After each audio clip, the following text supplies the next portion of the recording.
টিএমসির এক সদস্য আমাদের ওপরে গুন্ডা মাস্তান দিয়ে এবং পাড়ার কিছু মোড়ল মাতব্বরদেরকে টাকা খাইয়ে আমাদের পরিবারটাকে নিশ্চিহ্ন বা দুনিয়ার বুক থেকে শেষ করে দেওয়ার চেষ্টা করছে। তোদের তিনজনেরই পিস পিস করে দেবো জেনে রেখে। ঠিক আছে পিস পিস করবি তো? जिस तरह से पूरे पश्चिम बंगाल में क्राइम सीन रोज़ बरोज़ बढ़ते हुए दिख रहे हैं, ऐसे में कई वाक़यात सामने आ रहे हैं, कई इंसिडेंट सामने आ रहे हैं। इस वक्त मैं मौजूद हूँ कोलकाता के लाल बाज़ार पुलिस थाना के सामने, जहाँ एक परिवार आपको तस्वीरों में दिख सकता है। ये परिवार मोहम्मदपुर राजरहाट के रहने वाले हैं, जो पिछले 20-22 दिनों से दर बदर की ठोकरें खाते हुए दिख रहे हैं। अब आप ये सोच रहे होंगे कि ये दर बदर की ठोकरें क्यों खा रहे हैं। दरअसल एक व्यक्ति है निजामुद्दीन नामी, जो इन्हें धमकी दे रहा है, इनसे इनकी जान मारने की धमकी लगातार इनको दिए जा रहा है। ये कहानी 21 फरवरी 2023 की है, जहां एक रात इनके घर पे कुछ लोग आते हैं और तकरीबन 22 बैग रुपए जो है कैश रुपए इनके घर पर रखकर चले जाते हैं। उसके बाद से इनकी परेशानियां शुरू होती है, और आखिर में क्या परेशानियां होती है, किस तरह से ये अपनी ज़िंदगी को सर्वाइव कर रहे हैं, पिछले 1 सालों से जी रहे हैं। इसके अलावा इन्होंने ममता बनर्जी से लेकर कमिश्नर ऑफ पुलिस तक और यहाँ तक के ह्यूमन राइट्स को भी इन्होंने कंप्लेन दर्ज किया है, लेकिन कोई एक्शन अभी तक देखने को नहीं मिल रहा है। पूरी कहानी क्या है, ये पूरी घटना क्या है, हम इनसे ही जानने की कोशिश करेंगे। तो आइए परिवार के लोगों से हम बात करते हैं। আমার মুখ থেকে জোরপূর্বক কিছু সাক্ষ্য নিয়ে নিয়েছে, আর তার জন্য ওই বিষয়টা আমি নিতে পারিনি। আমি মানসিকভাবে এতটাই ভেঙে পড়েছিলাম, আমি সুইসাইড অ্যাটেম্প্ট করেছিলাম। ঢাকা মুক্তারপুর রাজারহাট রহিম টিএমসির এক সদস্য, ওনার নেতৃত্বে 60-70 জনা বা 100 জনা আমাদেরকে খুঁজছে। নিজামুদ্দিন মণ্ডল ওদেরকে হায়ার করে রেখেছে, আমাদেরকে খুঁজছে, যেখানে পাবে আমাদেরকে মার্ডার করে দেবে। আমি 20 দিন ঘুরছি, রাস্তায় ঘুরছি, বাড়ি ফিরতে পারছি না। ওরা হুমকি দিচ্ছে, বলে এরম বাড়ি টেনে বার করে এরম ধর্ষণ করবো। তার জন্য আমরা বিচার চাই।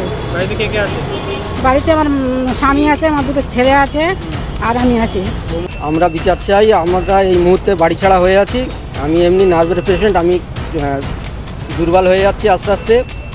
আমি প্রশাসনের কাছে বিচার চাচ্ছি যাতে আমরা বাড়ি ফিরতে পারি।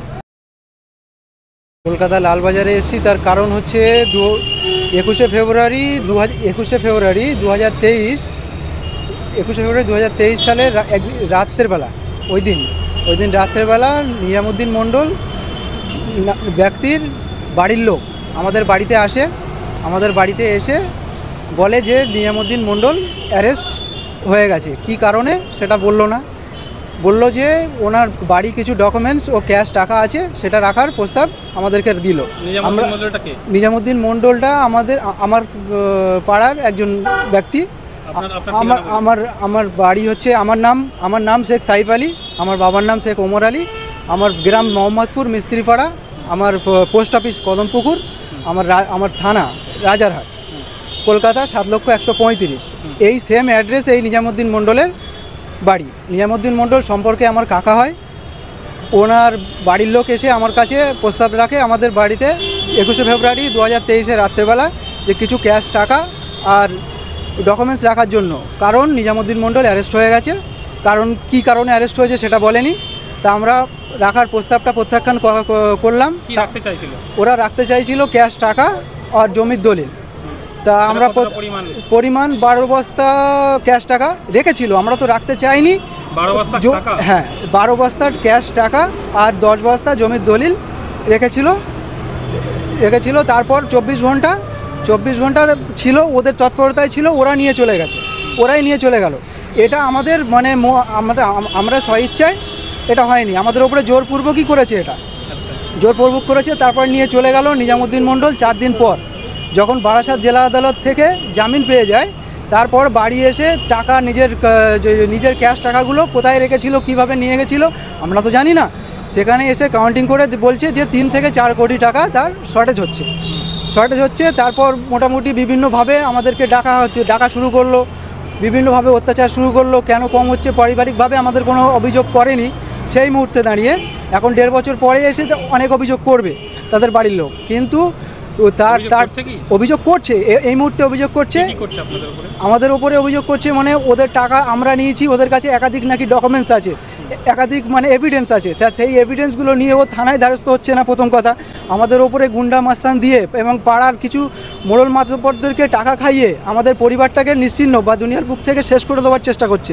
আমি আমার 3 বছরের বাচ্চা আর আমার এই অসুস্থ বাবা আর এই অসুস্থ মাকে নিয়ে আজকের কলকাতার রাজপথে 20 দিন আজকের ঘর ছাড়া হয়ে ঘুরছি। তার কারণ হচ্ছে আমাদের পাড়ার কিছু মোড়ল মাতব্বর আছে, যার নাম কিছু শওকত আলী মণ্ডল আমাকে বাড়িতে ডেকে নিজামের সঙ্গে বসানোর কথা বলে 60-70 জন অজ্ঞাত ব্যক্তি, যারা আমাদেরকে হুমকি ধমকি দিয়ে আমার সাথে অনেক খারাপ ব্যবহার করেছে।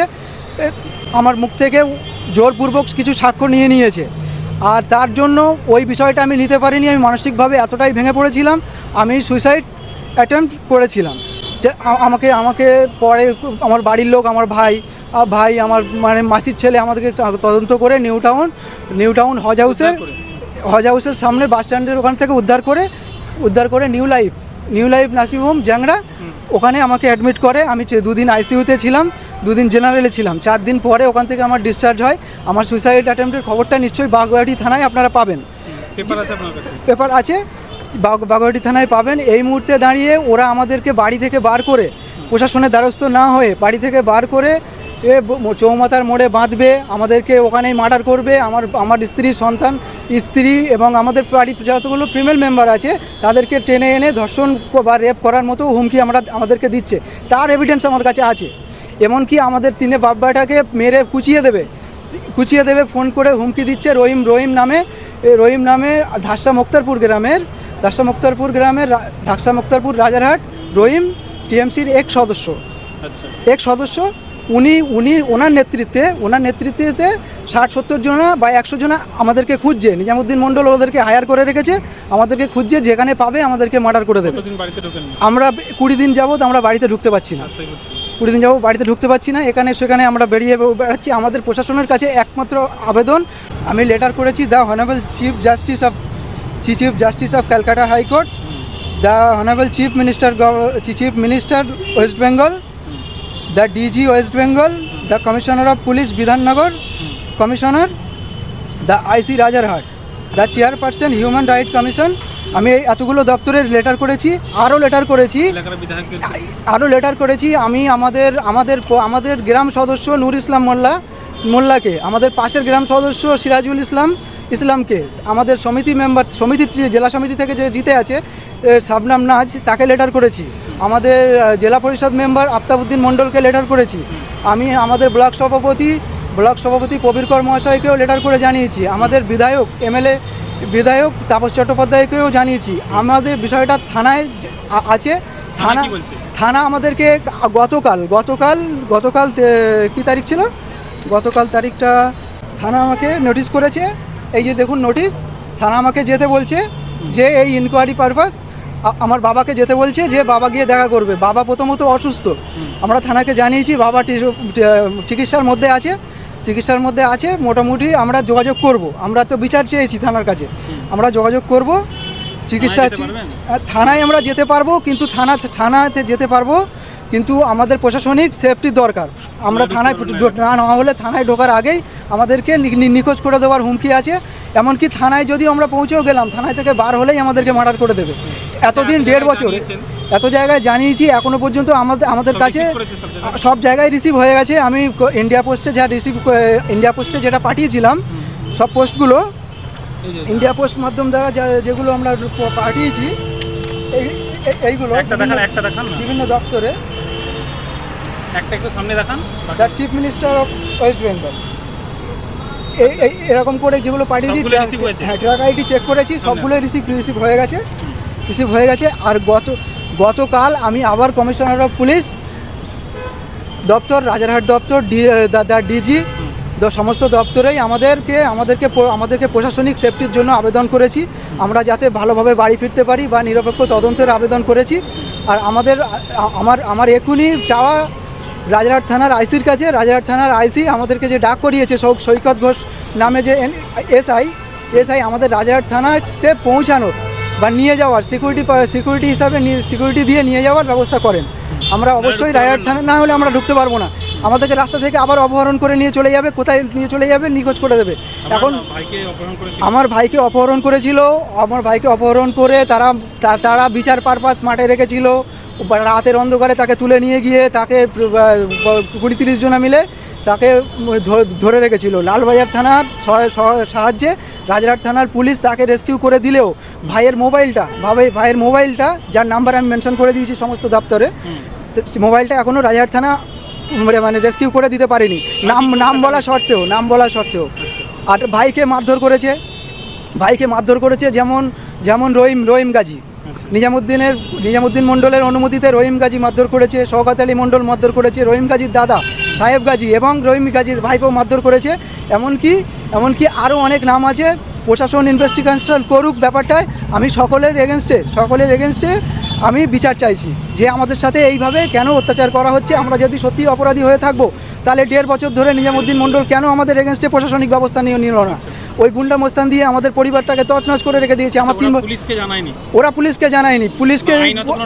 আইনত কোনো নোটিশ আমরা পাইনি। এই মুহূর্তে আমরা যে কমপ্লেন করেছি তার এগেনস্টে থানা আমাদেরকে ডেকেছে, বা যেমন থানা আমাদেরকে ওই যে রেপ মার্ডার হুমকিটা দিয়েছে। দেখুন তোর মারে চোদবো খানকে ছিল, তোর যেটা আমি দেখতে পাই। গালাগালিটা দিচ্ছিস কেন তুই? গালাগালি নিয়ে দেবো একদম করে। গালাগালিটা দিচ্ছিস কেন? আজ ওষুধ চেপে মনে করতেছিস কি বেঁচে যাবে? কোকা চোদা আমার আগের অবস্থা বিরাট খারাপ। দেখি তার মানে কি করে?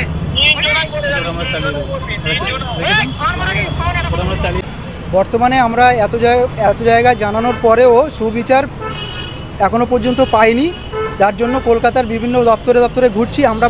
আমরা খুব আতঙ্কে আছি, যখন তখন আমাদেরকে মার্ডার করে দেওয়া হতে পারে। এই জন্য মিডিয়ায় দ্বারস্থ হয়েছি। মিডিয়া যাতে আমাদের মার্ডার করে দিলেও কেউ না কেউ এর বিচারটা করে। রাজ্যের প্রশাসন যেন তৎপরতায় কাজ করে, আর আমাদের বিষয়টা যেন ভালোভাবে দেখা হয়। আমার মূল অভিযোগ হচ্ছে নিজামুদ্দিন মণ্ডলের নামে। নিজামুদ্দিন মণ্ডল তার পরিবারের তার মা, তার স্ত্রী, তার বাবা, তার চাচতো ভাই, তার বড় দুলা ভাই, তার বড় জামাইবাবু আলাউদ্দিন মণ্ডল, কামালউদ্দিন মণ্ডল, যারা ওই টাকা আমাদের বাড়ি নিয়ে গেছিলো বা নিয়ে এসেছিল, ওরাই তো ছিল, ওর ফ্যামিলি মেম্বাররাই ছিল। পুরো পরিবারই আমাদের বাড়িতে টাকাগুলো নিয়ে এসেছিল, ওরাই নিয়ে গেল। ওদের নামে ওদের এগেনস্টে কোনো অ্যাকশন হচ্ছে না। সেই টাকাগুলো নিয়ে হয়তো আরও অন্যান্য জায়গায় নিয়ে গেছিলো। মূল অভিযোগ নিজামুদ্দিন মণ্ডল জমির দালাল, ওদের জমির দালালি করে। ওদের বাড়ি, নিজামুদ্দিন মণ্ডলের বাড়ি মোহাম্মদপুর গ্রাম, মোহাম্মদপুর মিস্ত্রিপাড়া, পোস্ট অফিস কদমপুকুর, থানা রাজারহাট, কলকাতা 7,135,000। আপনার নাম? আমার নাম শেখ সাইফ আলী। সেম ঠিকানা? সেম ঠিকানা।